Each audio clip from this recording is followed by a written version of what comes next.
watch out, yeah. I smash out, I smash out, I smash out, yeah. I'm spending all my fucking pay.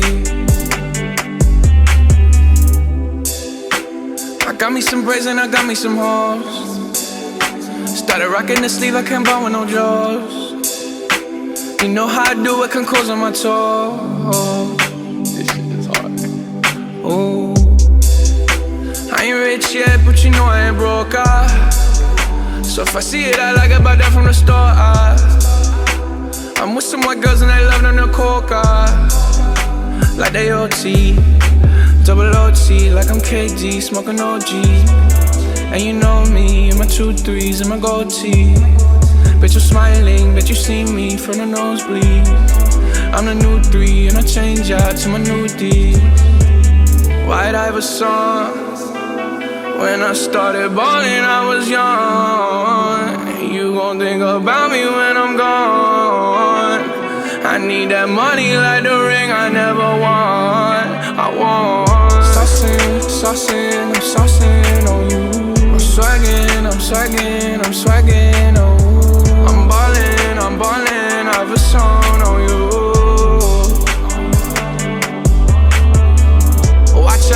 Watch out, yeah. I smash out, yeah. I'm spending all my fucking pay.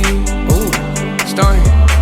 Cigarettes in a hairband, commas in my hair, man. Slumped over like a dead man. Red and black, but my bread, man. I'm the answer, never question. Lace up, learn a lesson.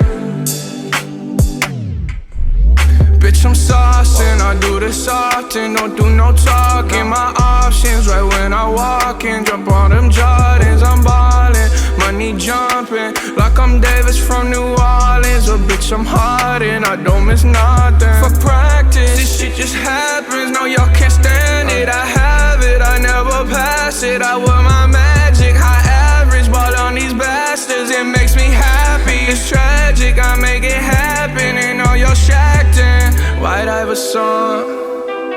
When I started balling, I was young. You gon' think about me when I'm gone. I need that money like the ring I never won. I want saucing, I'm saucing on you. I'm swagging, oh.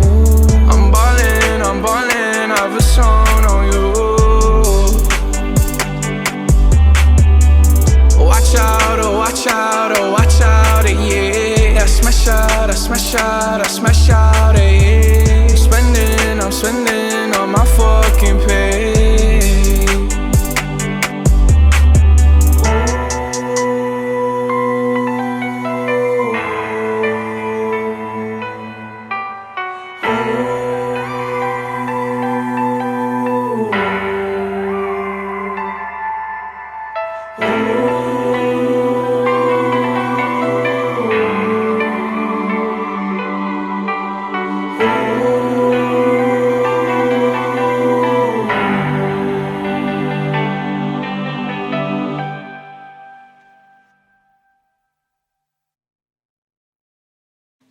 Welcome to the Road Cheetah Project. We are back from the episode, and this is more on Gohan. Gohan, how you doing out there? We are back, and let's talk about Gohan, the next step in Gohan's evolution, which I think is more importantly, how we get to SSG2. I tried to rank these things in terms of importance, so we kind of left the Earth training, and we're going to come back to the Earth training, but we're out of space now, and we're on our way to Namek. And on Namek, a lot of things happen. But before we get into that, the ultimate booty head is in the building. Not the ultimate booty head. No, don't call me that. Don't. What should they call you? Just call me my name. Booty head. No. Okay. But a lot does happen in Namek, on Namek, and I think Namek is pretty much just the training on Earth, just hyperlized, inflated, on steroids, whatever you want to call it. I think, and again, Piccolo gets that credit because that was the whole motivation of going to Namek in the first place. And once we get to Namek, though, a whole shitstorm of problems happen. And so let's get into that. Why do things happen? A bunch happens on Namek. Namek is a turning point for everybody. Yeah. Even though I did qualify, and I stand by that, I qualified the Earth training as Gohan's magnum opus. I really believe that's the case. Still, the next step was Planet Namek, and again, as we said in the Vegeta videos, we said in the Goku videos, Planet Namek certified everybody. Everybody leveled up crazy on Namek, and it really solidified everybody for who they was going to be from forever to ever. Why we go to Earth and go to Namek? That's not even a planet. I never seen that planet before. Because you don't have a spaceship, bro. You booty head. I'm about to build one once I get older. Yeah, that'd be cool. Yeah. Start Capsule Corp. Make a lot of money. There's a lot of money in that business. Mm-hmm. And the thing that's different, as we just said about Gohan, is that his magnum opus did not happen on Namek, but still, everybody else's kind of did. But still, Namek was deep for him, and he got certified just along with everybody else on Namek. There was a whole bunch of experience points to be gotten on Namek, and Gohan was the one that grabbed them all. The only person that probably got more experience points on Namek was Vegeta. Goku was getting his experience point technically off of Namek. Goku got all his experience points pretty much before he walked on to Namek. Again, the big boost, the big Namek boost came from Captain Ginyu. But that was only one instance. Gohan was all up and through, Namek. Namek was tough for Gohan and Vegeta. And Krillin too, for that matter. Let's see. What's the next important thing that happened on Namek? It's the conflict. Again, Gohan is up against big guns. He's a little toddler up here against big guns. And the Captain Ginyu thing was big. And not the Captain Ginyu thing. The Ginyu Force thing was big for Gohan. And then obviously what we have next, we have him stomping on Frieza, right? Stomping on Frieza a few times, right? As we just saw in the AMV. But how did we get to that point? I think what goes completely unsung, and is completely and is was the most important thing we want to take away from the Namek altercation, or the Namek fiasco, or the Namek event, is that goes completely under the radar. Is Guru. Without Guru, when Gohan is exposed to Guru, then we really see this Rajin, or this Omega style, this outrageous one-shotter. We see this completely ridiculous force of nature, this entity of power that we have not seen in the series since or before, and we won't see again. In the Ginyu thing, in the Frieza thing, doesn't happen until after the Guru thing. So, comment: Does Gohan turn Super Saiyan 2 without the intervention of Guru, or Krillin for that matter? I guess Krillin gets a great credit on this too, because if Krillin didn't push for that to happen, then it doesn't happen. Gohan wasn't going to go do it on his own. That was Krillin was like, man, I tried this new drug. Man, you gotta try this, man. And Gohan was like, okay, Uncle Krillin, I mean, you said it's good. But no, but that was a joke. No drugs, kids. Stay on the straight and narrow. World work, push ups, sit ups, water, smart water, stuff like that. But that was we talking about key energy. That was a joke for key energy. That was such a significant key energy boost that had nothing to do with Saiyan physiology. And I think that's the mark of Gohan, is that he's so... Stop. He's so on the key energy track as opposed to the Saiyan track. We see that in the Buu Saga when it comes to Mystic Gohan. We're going to see that in the Super Saiyan 2 transformation. Even though obviously Super Saiyan 2 transformation has a lot to do with the Saiyan physiology, but again, it's what you mix with that shit that's important. And Gohan does it in a very, very special way. And I think it all begins with this guru thing, that blending of the two.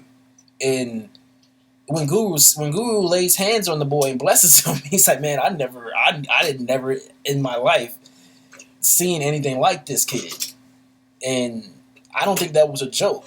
And without Guru, I don't think we get Super Saiyan 2 Gohan, because after the Guru thing, we just see Gohan turn up, literally turn up hard. And it's ferocious, and it's more dense and more potent than it was beforehand, than it was with Raditz, or the training with Piccolo, or the Vegeta event. We get this next level super key energy burst Gohan that can do things that are way beyond what a 6-year-old, 7-year-old should do. Gohan can't be any older than 6 on Namek, yo. 7 max. I think he's got to be 8 around the Android Saga. So he had to be like 6 on Namek. And like, that's ridiculous. It's ridiculous. He couldn't be no older than 7. So, and then Guru was like, man, what the he should be laying hands on me. He should be blessing me. This kid is crazy. So I think that's the most important thing that happens in the event, the life of Gohan. Obviously, the Namek event was a umbrella of things that happened, again, as someone such as the Piccolo thing, and a lot of things that even more important microbially happens under those umbrellas. It's important in Gohan's life, and it's important to the whole series, because Gohan is the most important thing to the whole series from season 1 through 6. I think I ranked it in one of the other videos, and I mean it switches because it depends on who you ask. But obviously, Goku and Gohan are in the top 2. It's back and forth between those two. Maybe you can put Vegeta after that, but if I wanted to stay home, it was Goku, Gohan, Bulma, then Vegeta. Now they were talking about Gohan, and I'm thinking, okay, maybe it's Gohan, Goku, Bulma, then Vegeta. You know, so comment, let me know. What's the order ranking at this point in time for you in importance? Utmost importance in the Dragon Ball Z history. And I'm talking about from Dragon Ball to season 6. We start talking about season 7. Obviously, things change a little bit. So season Dragon Ball to season 6. Who's utmost important? If we're talking about Dragon Ball, then I guess it's Goku, and maybe Bulma jumps to number 2. But if we're talking about just season 1 through 6, then one of those 2 lists that I already mentioned might hold some a vast amount of water.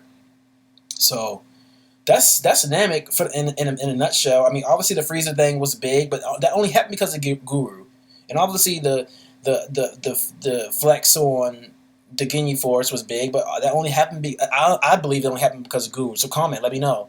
Was Guru vital in the success of this kid going forward? And by all measures, visually or otherwise, yes. But I don't know. I'll be up for debate on that. So get at me. And with all that, we just made a big leap forward, because that is a wrap on Namek. How about that? That's crazy for me to say out loud, but that's the reality of the situation. That is a wrap on Namek, on the project, on the whole history, and that's a big statement to make for me right now. So there you have it. Namek wasn't perfect as far as contextually goes for us as consumers, but all the things you can nitpick about the series, again, are minimal in comparison to what the series does and how grand it is. And Namek is a perfect example, a circle within the circle, and that is grand within the grandness. And Namek did a lot for everybody, again. A lot of people capitalize in Namek, even Krillin. Namek was chaotic, but they say chaos equals opportunity. So, and every character capitalize in that situation. They experience points was to be had, and they got them. And everybody turned a big corner for who they're going to be for the rest of the series. Namek was just that, and that is a wrap on Namek. The only thing about the Namek thing, again, I do have to point this out, is Purunga. And the P in Peruga stands for plot hole. Or the password. Like, that whole thing was completely unnecessary. they pretty much, Krillin and Gohan pretty much went in one big ass circle for no reason. Like, they just did a big goose hunt, wild goose chase, for no reason. And it was in that war zone, ducking bullets and shit for no reason when it came to that password shit. But anyways, still, we can point stuff like that out all day, especially between the Namek and the Android saga, as we're about to move into here shortly. But Namek's the shit, and that's the rap on Namek, because and Namek is when really the tire met the road for the series, and people became cemented. People got cemented and certified, and they became who they're going to be for forever. So, damn. That's a wrap on Namek, but the effects of Namek's roll through the remaining 2 seasons or 3 seasons, and we'll be talking about those quite extensively, because those seasons are Gohan's. Gohan owns the latter seasons of Dragon Ball Z. After Frieza, after season 3, it's the Gohan show officially. It's always kind of been the Gohan show in the background. He was kind of like the opening. He was opening act, but now he's the main event. So we're getting into that. So, anyways, pushing forward. So get at me. The Twitter's linked up. Comment as always. And hit us up and check me out on the podcast, Stitcher, iTunes. The links are all here. And we're getting after it. The Road Cheetah Project, thank you so much. And we'll be here for more Gohan and more everything else. What you got to say, Booty Head? I'm going to say Goku is too powerful. That's a very accurate statement. And so we went over all that, but that's a good way to sum all that up. So good job. Yeah. High five. High five. All right, we'll see you next time. Sub if you haven't. Thank you so much. And Team Liddy, Team Rosary, Team Tenseiga, Team Reverse Blade, Team Goku, Team Vegeta. In this instance, definitely Team Gohan. Shout out to Namek as always for making that turn in everybody's career, everybody's life. And level up, right? Yeah. Tell them level up. Level up. All right, we're out of here. Thank you so much.